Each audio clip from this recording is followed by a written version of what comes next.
భారీ వర్షాలకు ప్రాజెక్టులకు వరద నీరు వచ్చి చేరడంతో గోదారమ్మ ఉగ్రరూపం దాల్చుతూ ఉరకలు పెట్టింది. బాసరాలో ఎడతెరిపి లేకుండా వానలు కురవడంతో గోదావరి ఉధృతంగా ప్రవహిస్తుంది. ప్రస్తుతం బాసరాలో వరుణుడు కరుణించినా గోదారమ్మ మాత్రం శాంతించని పరిస్థితి నెలకొంది. గంట గంటకు వరద నీరు పెరుగుతూ వస్తుంది.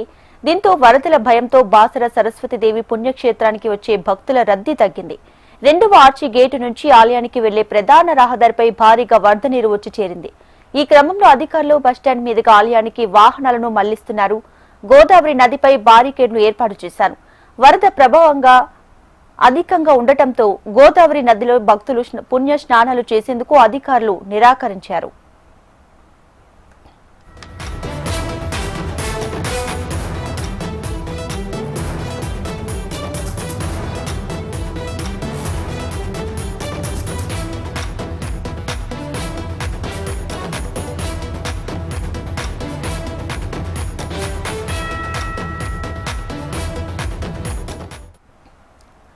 భారీ వర్షాలకు ప్రాజెక్టులకు వరద నీరు వచ్చి చేరడంతో గోదారమ్మ ఉగ్రరూపం దాల్చుతూ ఉరకలు పెట్టింది.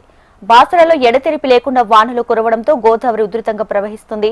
ప్రస్తుతం బాసరాలో వరుణుడు కరుణించిన గోదారమ్మ మాత్రం శాంతించిన పరిస్థితి నెలకొంది.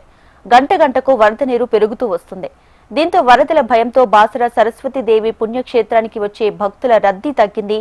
రెండవ ఆర్చి గేటు నుంచి ఆలయానికి వెళ్లే ప్రధాన రహదారిపై భారీగా వరద నీరు వచ్చి చేరింది. ఈ క్రమంలో అధికారులు బస్టాండ్ మీదుగా ఆలయానికి వాహనాలను మళ్లిస్తున్నారు. గోదావరి నదిపై బారికేడ్లు కూడా ఏర్పాటు చేశారు.